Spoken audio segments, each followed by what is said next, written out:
México fue el primer país en el mundo en donde se instituye el juicio de amparo como medio de control del Estado de Constitución de 1857.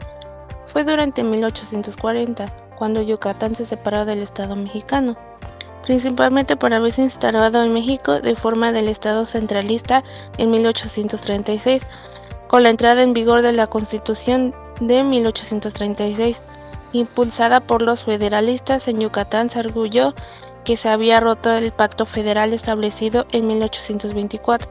Por tal motivo, la soberanía cedida a la federación retrotraída para ser asumida por los poderes locales y de esta manera constituirse en un país independiente.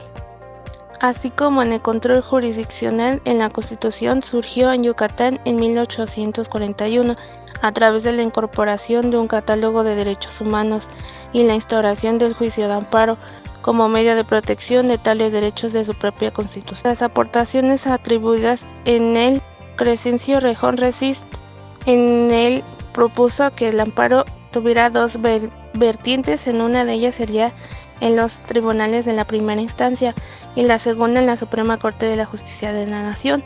Hoy en día sería el amparo indirecto y el amparo directo. Hasta en este momento fue en el primer medio de la defensa que tenían los particulares en contra de las actuaciones del Estado. Así, el juicio de amparo fue instaurado en el Acta de Reformas de 1847. Desde los debates de Constituyente de 1842, Mariano Otero elaboró un voto particular en el que proponía el modelo del Estado liberal, federal y garantista, quedando con su influencia plasmada a la postre en la Constitución de 1857, a la primera en reconocer el amparo como medio de protección de los derechos humanos. ¿Qué es el amparo? El juicio del amparo es un medio o herramienta jurídica de defensa que permite a todas las personas dentro de nuestro territorio nacional defender y proteger ante los juzgados y tribunales de los derechos reconocidos en nuestra Constitución y en los tratados internacionales en los que México sea parte, cuando consideramos que una autoridad no es vulnerada. El riesgo constante que representa la posible vulnerabilización de los derechos humanos reconocidos en la Constitución por ser parte de cualquier autoridad hace indispensable, no solo para abogados, sino por cualquier ciudadano, conocer las nociones básicas sobre un juicio de amparo jurisdiccional que proteja al sujeto activo contra la norma general inconstitucional. Las causas. Consiste en causar remota la relación que guarda el gobernado como los derechos humanos que son reconocidos, así como las garantías que son tuteladas en su favor por la Constitución. La causa próxima está constituida por la transgresión de los derechos humanos y las garantías del gobernado por el acto de la autoridad. El juicio de amparo también es un mecanismo de defensa de los derechos humanos. Otra característica del amparo es la personalidad. Es aquel que habla sobre la acción de amparo, es aquel carácter estrictamente personal y la misma no se puede transmitirse a otro gobernado. Temporalidad. El carácter temporal consiste en toda vez que es agraviado por el acto de autoridad, cuenta con un término señalado por la ley para que válidamente pueda ejercitar dicha acción, y la consecuencia de no hacerla valer en el tiempo será de no darle el trámite a su petición. La naturaleza es la acción de amparo es autónoma, independiente y abstracta en el respeto de la violación de los derechos y garantías, ya que la acción puede ejercitarse en que se encuentre o no fundada, encargándose de la autoridad del amparo de declarar lo procedente, desecharla, admitirla o sobresearla o conceder el amparo atendiendo las circunstancias particulares del asunto. Evolución. El juicio de amparo se consolidó en los artículos 103 y 107 de la Constitución Política de los Estados Unidos Mexicanos, que reforma del 5 de febrero de 1857, como se le llamó su publicación en el Diario Oficial el 5 de febrero de 1917. En el citatorio, en el artículo 103, se dejó una clara procedencia de amparo, al determinar que los tribunales federales resolvieran las controversias que susciten por leyes o actos de la autoridad que violen las garantías individuales, conforme a las reglas previstas en el artículo 107 de la misma Constitución. que son por las demás exclusivas y que no deberían ser en el texto constitucional, sino dejarse por las leyes secundarias. Y si bien las bases siempre han envanado directamente en el texto constitucional, han sido relevante observar cómo también se ha ido evolucionando a través de las leyes secundarias en materia de amparo. Al respecto, la primera ley se ha ocupado de amparo, claro, aún incipiente. Es la ley de los atribulantes del circuito de juzgados del circuito del 22 de mayo de 1834 y ahí hasta el 1861, con la Ley Orgánica de Procedimientos de los Tribunales de la Federación de fecha de 30 de noviembre de dicho año. Primer juicio de amparo en México. Los hechos del caso Verástegui. En febrero de 1848 se estaban realizando las negociaciones preparatorias del Tratado de Guadalupe entre México y Estados Unidos. Desconociendo dicho tratado, en el país se suscitaron una serie de levantamientos y conflictos armados. El actual estado de Querétaro era en esos tiempos jurisdicción del estado de San Luis Potosí. Allí se produce la rebelión de Sierra Gorda, en la que Manuel Melchor Verástegui Suárez participó. Fue prendido por el entonces gobernador de San Luis Potosí, el general Julián de los Reyes, quien le decreta el destierro, por lo que, en defensa de la consideración de sus derechos, presenta amparo en contra del acto de autoridad que le ocasionaba un daño irreparable y la violación de sus derechos constitucionales. El juez Pedro Samano, el licenciado Pedro Samano, fungía entonces como juez de distrito suplente de San Luis Potosí. Era un adelantado a su época en un momento de la historia donde la ciencia jurídica no tenía tantos avances en materia de derechos humanos y control de constitucionalidad. Pudo captar la esencia del problema y dar solución jurídica al caso concreto, protegiendo los derechos de Verástegui, generando un precedente trascendental con gran significación en la construcción y evolución del juicio de amparo a nivel federal, que influyó en innumerables órdenes jurídicos en otros países. Sentencias a mano. En su sentencia encontramos el sustento de la supremacía constitucional, su respeto y protección por parte del Poder Judicial, que se produce en el agendarme y vigía de su operatividad a través del ejercicio de sus facultades y atribuciones. Otro punto magistral debe reconocerse al juez Samano. Sin una ley reglamentaria tuvo la capacidad de proteger los derechos del quejoso, con el cual también protegió a todo el orden jurídico. Pedro Samano, aquel juez suplente que, sin tener una gran proliferación de desarrollo científico-jurídico en su época, pudo detectar la importancia y necesidad imperiosa de dar eficiencia y motor al engranaje de los imperativos constitucionales para que no queden en simples letras muertas en las páginas de una historia llamada Constitución. Tuvo la fuerza y capacidad necesaria para ir en contra de la corriente de su época y efectivizar los derechos del quejoso. Aunque el ambiente político incluso le fuera adverso, Pedro Samano, un ejemplo a seguir. El fallo.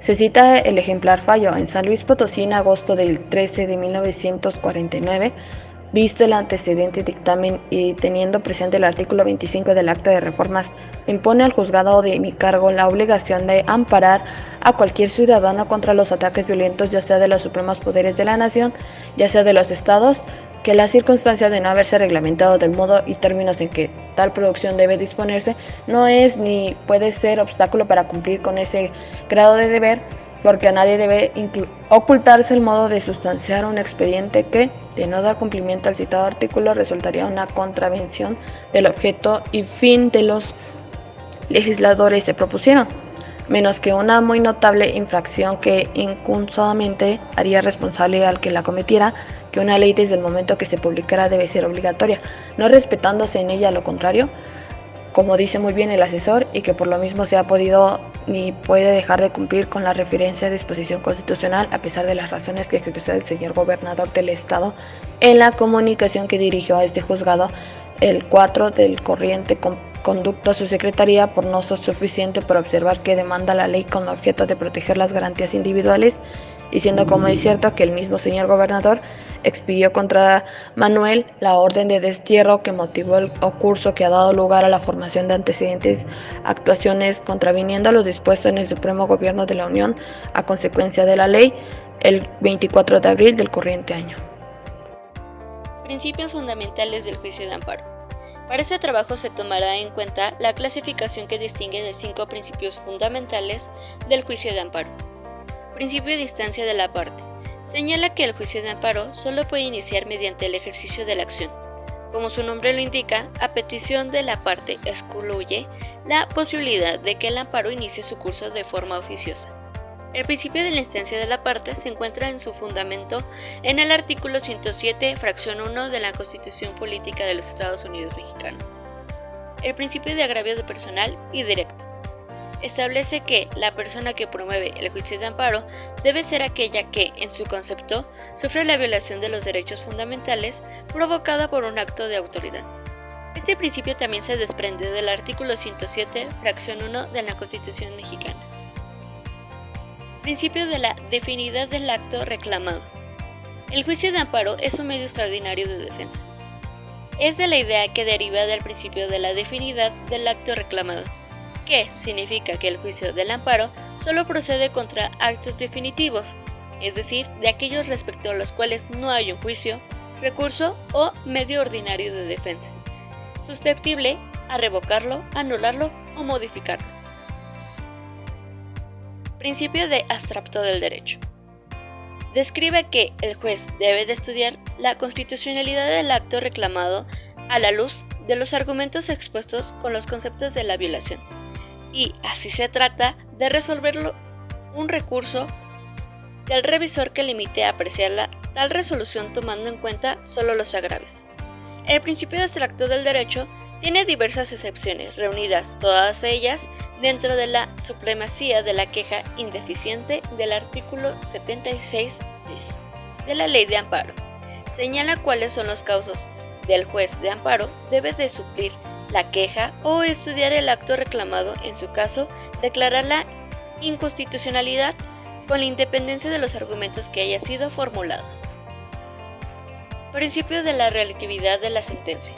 La sentencia será siempre tal que solo ocupe los individuos particulares, limitándose a ampararlos y protegerlos en caso especial sobre haberse la queja, sin hacer una declaración general respecto a la ley o acto que la motive.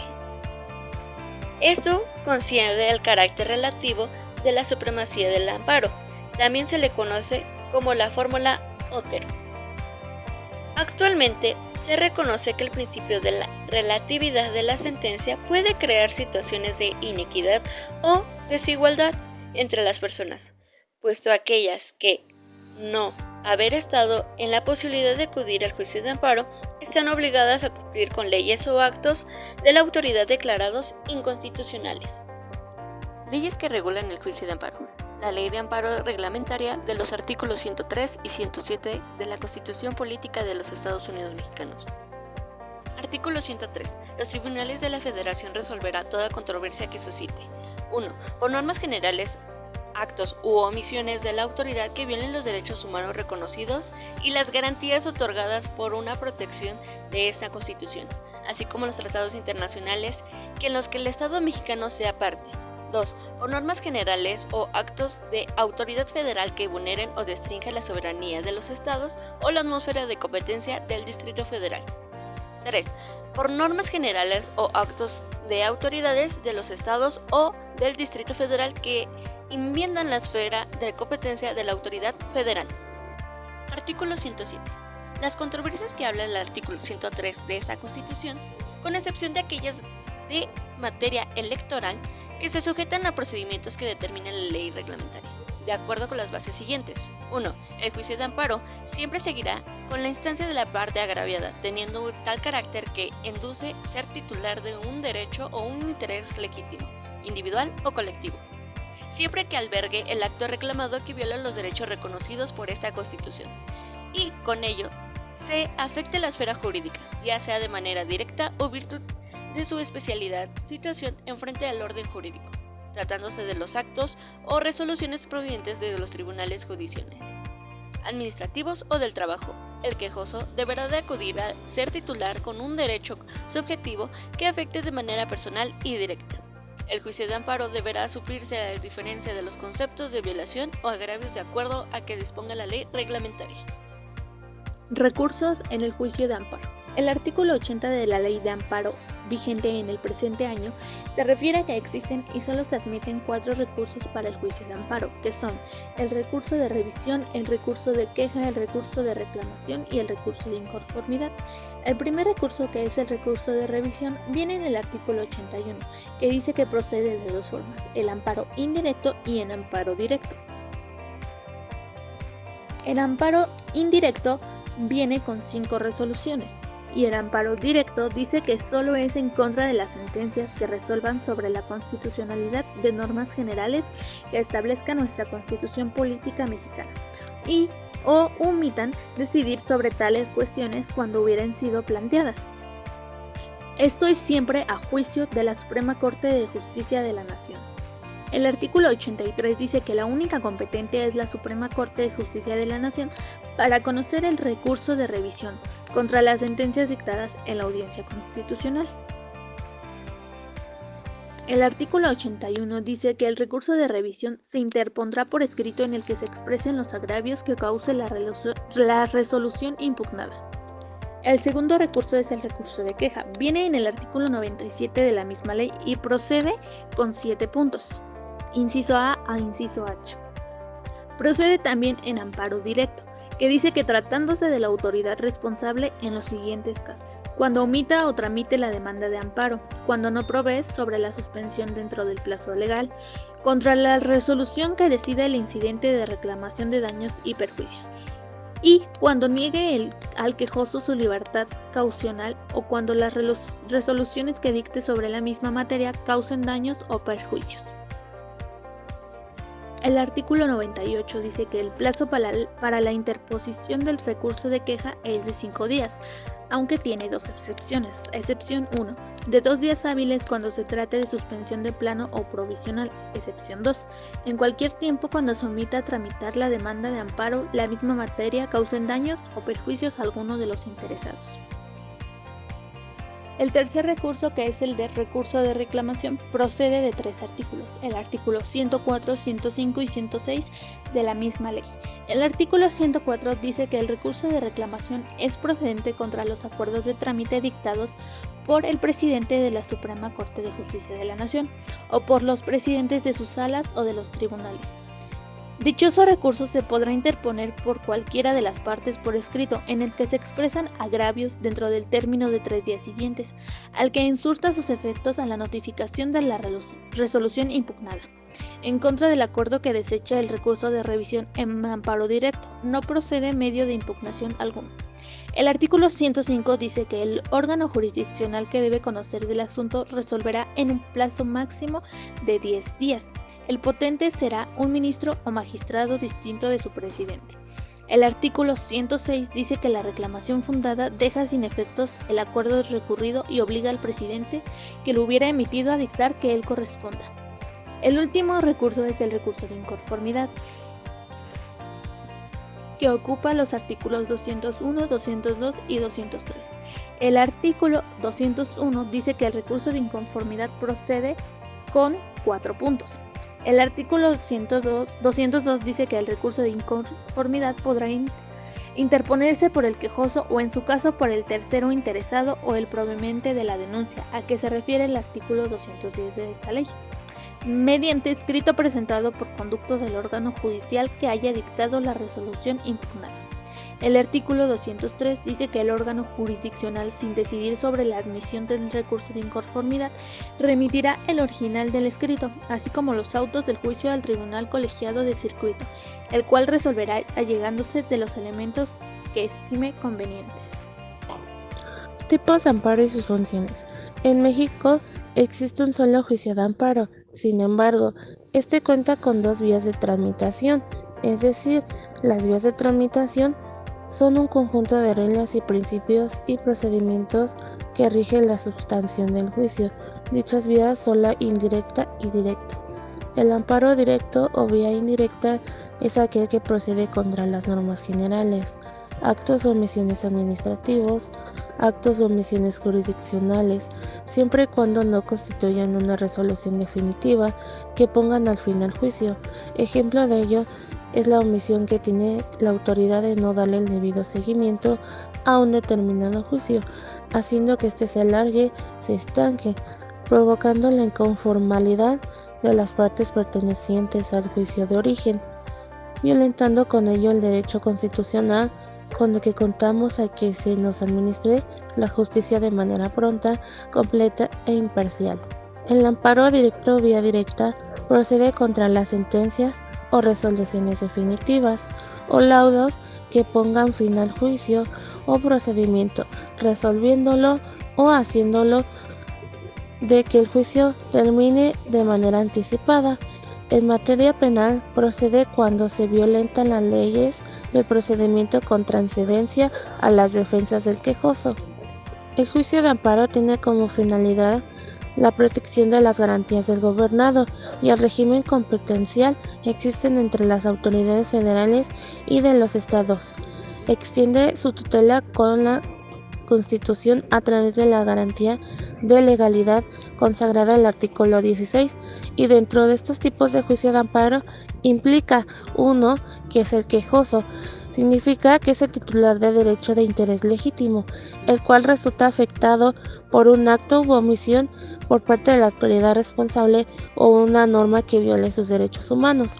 2. La autoridad responsable. Esto quiere decir que es la parte de que procederá el acto reclamado y contra quien sea exigente de la protección de la parte del gobernado federal. Tercero, interesado. Es la persona con el interés jurídico de que continúe el acto en el proceso. 4. El Ministerio Público Federal es aquel en la Constitución encargada de todos los juicios de amparo y su función es velar por la justicia en estos procesos. ¿Quién promueve el juicio de amparo? El juicio de amparo únicamente puede promoverse por la parte a quien perjudique la ley, o mejor dicho, el afectado. El tratado internacional, que en este caso es un acto de autoridad estatal federal que puede vulnerar o restringir la soberanía de los estados de la República o del Distrito Federal, en el perjuicio de gobernados, quienes están facultados para imponer el juicio de amparo, el reglamento o cualquier otro acto que se reclame, pudiendo hacerlo por sí, por su representante, por su defensor si se trata de un acto que corresponda a una causa criminal, por medio de un pariente o una persona extraña en los casos que la ley lo permita expresivamente, y solo podrá seguirse por el agraviado, por su representante legal o por su defensor. Aquí un dato interesante es que el amparo indirecto se podrá promover ante un juez de distrito. Pasándonos a la ley de amparo reglamentaria de los artículos 103 y 107 de la Constitución Política de los Estados Unidos Mexicanos, el artículo 4 expresa la urgencia de los términos de este artículo se justificará cuando se trate de amparos promovidos para la defensa de grupos vulnerables en los términos de la ley, se trate de prevenir daños irreversibles al equilibrio ecológico y en aquellos casos que el Pleno de la Suprema Corte de Justicia de la Nación estime procedentes. Y el artículo 5 expresa que el juicio de amparo podrá promoverse conjuntamente por dos o más quejosos cuando resientan una afectación común en sus derechos o intereses. Duración y partes que conforman un juicio de amparo. Como lo menciona la ley de amparo en el artículo 17, el plazo para presentar las demandas del amparo es de 15 días, salvo 1. Cuando se reclame una norma general autoaplicativa o el procedimiento de la extradición, el que será de 30 días. 2. Cuando se reclame la sentencia definitiva condenatoria en un proceso penal, que imponga una pena de prisión. Podrá imponerse un plazo hasta de 8 años. 3. Cuando el amparo se promueva contra actos que tengan o puedan tener por efecto privar total o parcialmente de forma temporal o definitiva la propiedad, posesión o disfrute de los derechos agrarios en los núcleos de población ejidal o comunal. 4. Cuando el acto reclamado implique el peligro a la privación de la vida, ataques a la libertad personal fuera del procedimiento como incomunicación, deportación, expulsión, proscripción, desentierro, desaparición forzada de las personas o alguno de los prohibidos por el artículo 22 de la Constitución Política de los Estados Unidos Mexicanos. Artículo 22. Los plazos se contarán por días hábiles. Comenzará a correr a partir del día siguiente al que se surtan los efectos de la notificación y se incluirán en ellos el vencimiento. inclusive para los realizados en la forma electrónica a través del uso de la firma electrónica, salvo en la materia penal, donde se computarizarán al momento. 1. Plazo genérico de la presentación de la demanda de amparo. 15 días hábiles según el artículo 17 y 18 de la Ley de Amparo. 2. Revisión de la queja. 2 días hábiles cuando se omite trasmitar la demanda de amparo. Artículo 98 de la Ley de Amparo. 3. Recurso de reclamación. 3 días que se surta el efecto de la resolución impugnada en el artículo 104 de la Ley de Amparo. 4. Recurso de la inconformidad. 15 días a partir de la notificación mencionado en el artículo 202 de la Ley de Amparo. 5. Presentar informe injustificado del amparo indirecto. 15 días mencionados en el artículo 117 de la Ley de Amparo. 6. Presentación de las pruebas de amparo indirecto. 5 días antes de la audiencia de constitucional en el artículo 199 de la Ley de Amparo. 7. Presentar el informe justificado del amparo directo. 5 días a partir del siguiente a la presentación de la demanda en el artículo 178 de la Ley de Amparo. 8. Alegatos o amparo adhesivo en el amparo directo. 15 días a partir de la notificación de la admisión de la demanda en el artículo 181. Partes en el juicio de amparo. 1. Agraviado o agraviados. 2. La autoridad o autoridades responsables. 3. El tercero o terceros perjudicados, pudiendo intervenir con ese carácter como a la contraparte del agraviado, cuando el acto reclamado embana en un juicio o controversia que no sea de orden penal o cualquier otras partes en el mismo juicio, cuando el amparo sea promovido por persona extraña al procedimiento. B. El ofendido o las personas que, conforme a la ley, tengan el derecho a la reparación de daño o exigir la responsabilidad civil proveniente a la comisión del delito. C. La persona o las personas que hayan gestionado a un favor al acto contra lo que se puede el amparo, cuando se trate las providencias directas a las autoridades distintas a la jurisdicción del trabajo. 4. Ministerio Público Federal, quien podrá intervenir a todos los juicios o intervenir a servicios que señala a esta ley, inclusive la intervención de amparos penales cuando reclamen las resoluciones tribunales locales.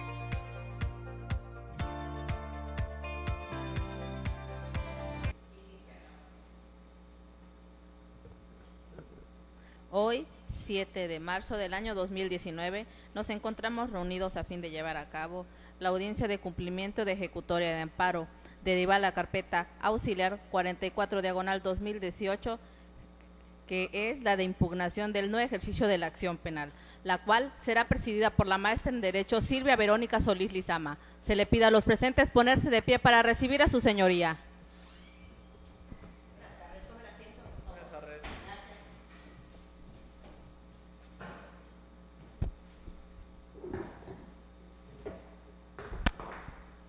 Siendo la fecha programada para llevar a cabo nuestra audiencia en el que se le dará cumplimiento a la ejecutoria de amparo decretada dentro de la carpeta auxiliar número 44/2018 que se instruye en este juzgado. Declaro abierta la presente audiencia.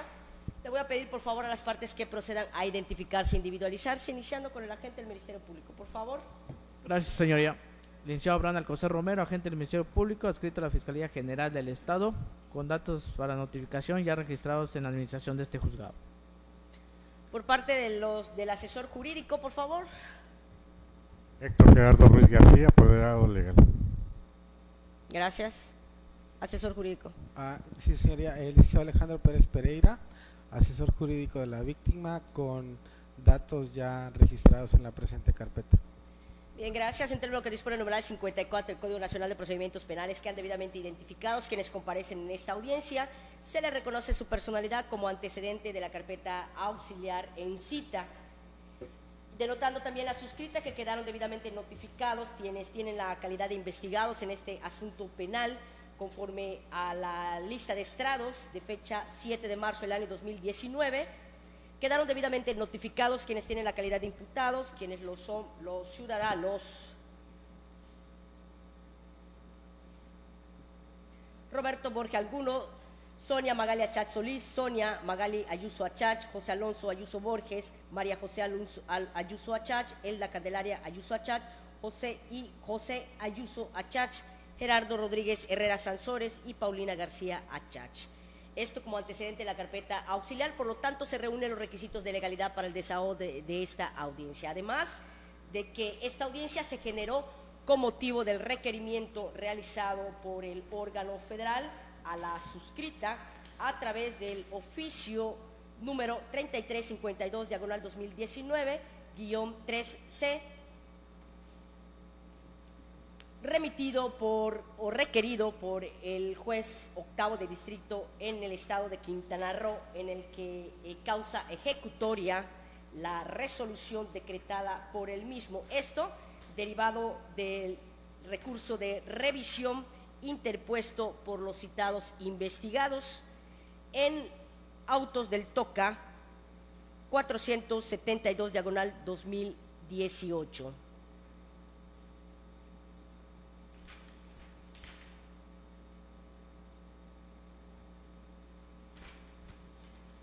Y en cumplimiento a la ejecutoria de amparo, una vez reunidos los requisitos de legalidad, procedo a resolver lo siguiente. Efectivamente, como cité con antelación, el requerimiento hecho a la suscrita el día de ayer, en el que me otorgaba 3 días hábiles para dar cumplimiento a la ejecutoria de la misma, en el que a través del oficio en cita ordenó dejar insubsistente la resolución que confirmó la suscrita en la audiencia de fecha 30 de mayo del año 2018 en la carpeta auxiliar 44/2018 del índice respecto a la determinación del no ejercicio de la acción penal en la carpeta de investigación FGE-BJ-QR-03-3232/2018 como segundo punto de requerimiento a la suscrita. Ordenó que con plenitud de jurisdicción emita una nueva resolución en la cual podrá ser en el mismo sentido, en la que prescinda de considerar que la prescripción de la acción penal no se interrumpe con la presentación de la querella y atendiendo a los lineamientos establecidos en la jurisprudencia de la primera sala, número 68/2015 de la 10ª época, y con las reglas relativas a los numerales 79, 81 y 82 del Código Punitivo en el Estado. Por lo tanto, la suscrita procede a resolver en base a estos lineamientos señalados en la resolución, en la sentencia de fecha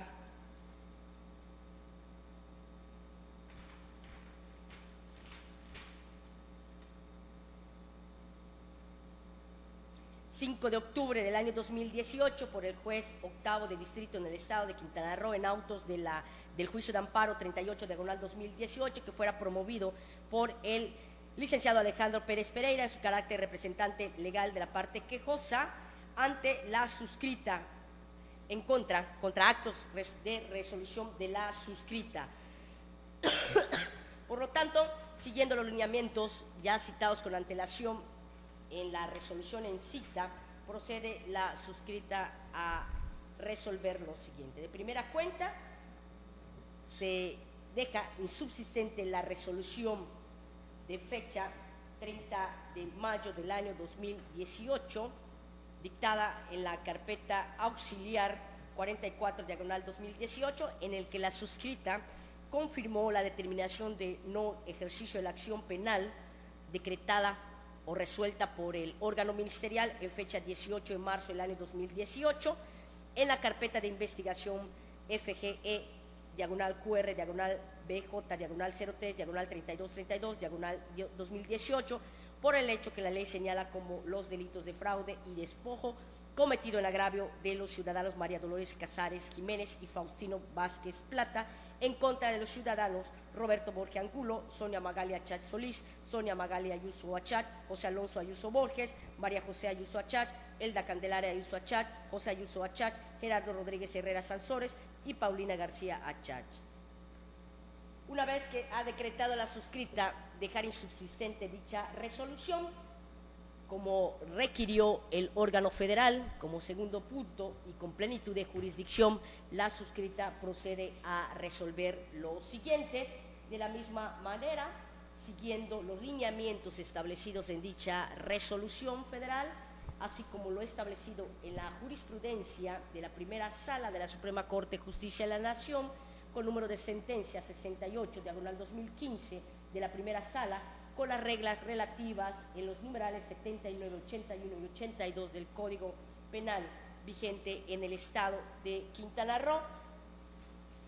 Una vez escuchados los diversos argumentos realizados en la audiencia de fecha 30 de mayo del año 2018, en el que la parte impugnante hizo valer que aún no se tenía por prescrita la acción penal y que por lo tanto debería revocarse la determinación del no ejercicio de la acción penal realizada por la representación social en fecha 18 de marzo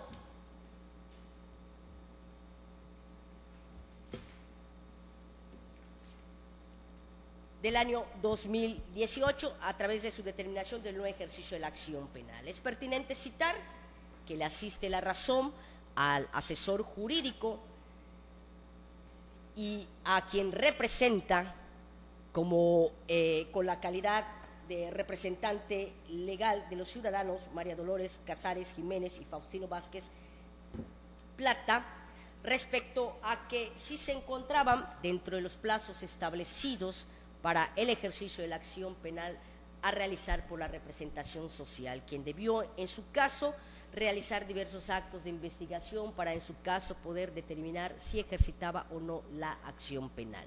Es pertinente citar que de acuerdo a los argumentos vertidos por el asesor jurídico en la audiencia de fecha 30 de mayo del año 2018, así como siguiendo los lineamientos establecidos en la sentencia del amparo que le fuera favorable al quejoso, quien es precisamente el recursante en este asunto, se tiene por hecho que la querella presentada por los citados agraviados, María Dolores Casares Jiménez y Faustino Vázquez Plata, a través de su representante legal, quedó señalado que lo fue en fecha 19 de octubre del año 2017, que se tuvo por interpuesta esa querella ante la Procuraduría General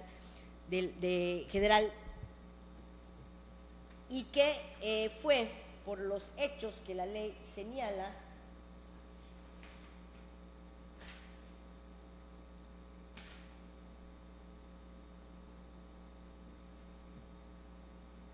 aclaro, 19 de octubre del año 2017, en la Procuraduría General de la República, que fue iniciada una vez que dicho órgano ministerial federal se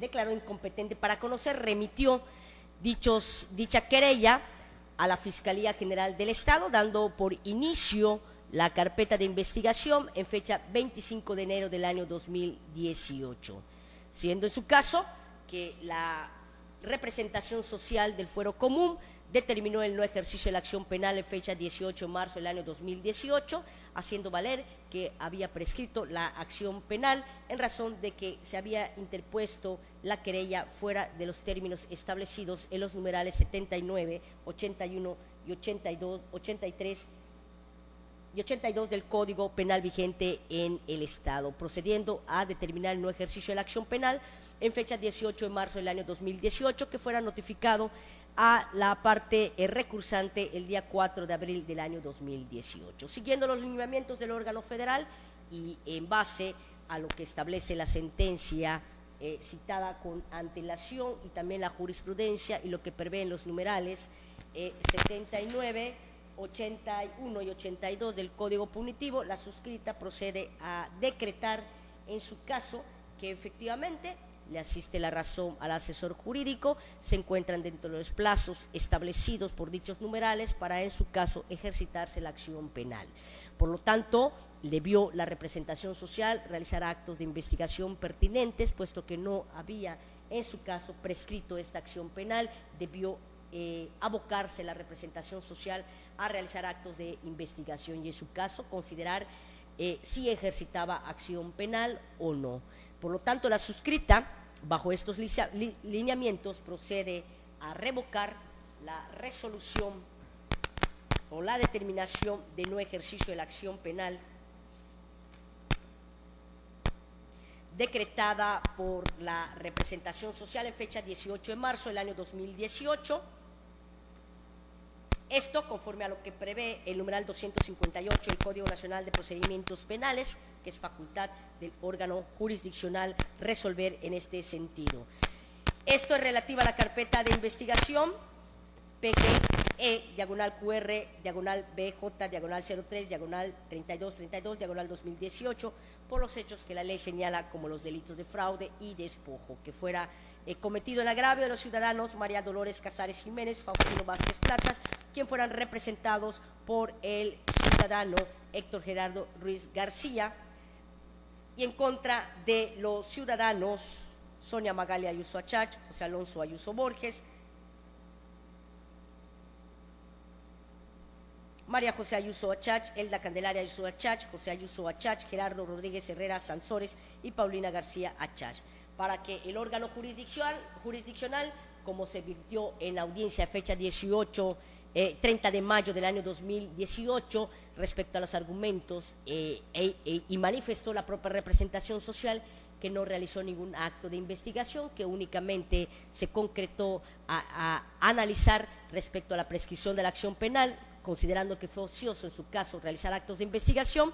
Contrario a ello es que la suscrita, una vez que ha revocado la determinación del no ejercicio de la acción penal de fecha 18 de marzo del año 2018, ordena a la representación social realizar los actos de investigación pertinentes para, en su caso, de considerarlo así, con las obligaciones y facultades otorgadas en el Código Nacional de Procedimientos Penales, proceda en su caso a determinar lo conducente. Esto en base, desde luego, a los actos de investigación que proceda a realizar la representación social. Y con plenitud de jurisdicción también podrá, en su caso, ejercitar la acción penal o, en su caso, determinar el no ejercicio de la acción penal. Esto será en base a los diversos actos de investigación que la representación social realice, lo cual ordena a la suscrita, una vez revocada esta determinación del no ejercicio, se aboque a realizar todos los actos de investigación pertinentes y proceda a determinar lo conducente. Por lo tanto, la suscrita considera que da cumplimiento con esta resolución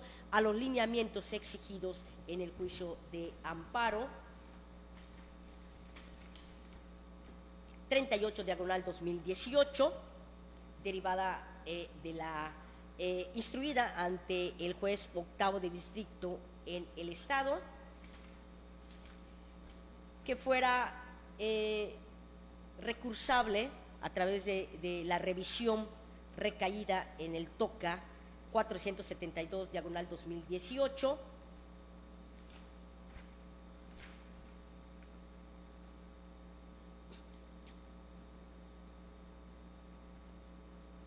instruida en el segundo tribunal colegiado del 27º circuito en el estado de Quintana Roo, y que fuera requerido a la suscrita, al haber causado ejecutoria por la resolución decretada por el órgano federal, requerido a través del número de oficio 3352 diagonal 2019-3-C, el fecha 7 de marzo del año 2019. Por lo tanto, la suscrita, en cumplimiento a la ejecutoria del amparo ya citado con antelación, ordena girar el oficio respectivo al juez octavo de distrito en el estado para informarle que ha dado cumplimiento a cabalidad al requerimiento hecho mediante el oficio ya citado con antelación. Para tales efectos se ordenará agregar el acta mínima que se levanta con motivo del desahogo de esta audiencia, así como, en su caso, la videograbación del desahogo de esta audiencia para justificar el cumplimiento a la ejecutoria de amparo requerida a la suscrita. De la misma manera, quedará plasmado en el oficio respectivo que si en su caso la suscrita fue omisa a dar cumplimiento a cabalidad a los lineamientos establecidos en dicha resolución, ordene a la suscrita los puntos sobre los cuales deberá cumplir y solicita que se le otorgue el plazo respectivo para esos efectos, quedando debidamente notificados quienes intervienen en esta audiencia de lo resuelto por la suscrita. De la misma manera, se ordena realizar la notificación pertinente a los citados investigados a través de la lista de estrados, tal y como fue ordenado con antelación en autos de esta carpeta auxiliar. ¿Alguna petición, por favor, Ministerio Público? Sí, señoría. Copia del acta mínima que se ha enviado a nuestro correo. Así como de igual forma solicito, de no haber inconveniente legal alguno, que en futuras ocasiones, en base a la carpeta auxiliar 44-2018 que nos ocupa, se han notificado a la licenciada Ángela Carmina Flores Hernández, toda vez que el suscrito ya no se encuentra adscrito a la unidad de patrimoniales. Estoy ahorita en la unidad de la unidad de robos. ¿Es la Ministerio Público Ángela? Ángela Carmelina Flores Hernández. A partir de este momento. A partir de este momento. Independientemente de la resolución dictada, usted queda debidamente notificada, hará del conocimiento la resolución a su homóloga. Sí, señora. ¿Alguna otra petición? Ninguna. Asesor jurídico, por favor. Gracias, señoría. Solamente se nos expida copia debidamente certificada del acta mínima de la presente audiencia, así como del medio óptico consistente en la videograbación de la misma. Bien, le pregunto, ciudadano Héctor Gerardo, ¿tiene alguna manifestación, solicitud que realizar? Ninguna, señoría. Bien, se accede a la petición que hicieran las partes, conforme a lo que hicieron, a la forma en la que lo hicieron, por no existir ningún inconveniente, se les hará entrega de las copias del acta mínima en la forma en la que lo solicitaron, y así como del audio y video del desahogo de esta audiencia. De la misma manera, una vez que ha quedado debidamente notificado el agente del Ministerio Público presente en esta audiencia, a partir de este momento también se quedará encargada de recibir notificaciones y quien deberá ser notificada de todo lo concerniente a esta carpeta auxiliar, la licenciada Ángela Carmelina Flores Hernández, agente del Ministerio Público, que también será de manera conjunta con la licenciada Virginia Guadalupe Podvega, puesto que así fue señalado con antelación dentro de los autos de esta carpeta auxiliar. No habiendo nada más que resolver en esta audiencia, se declara cerrada la misma.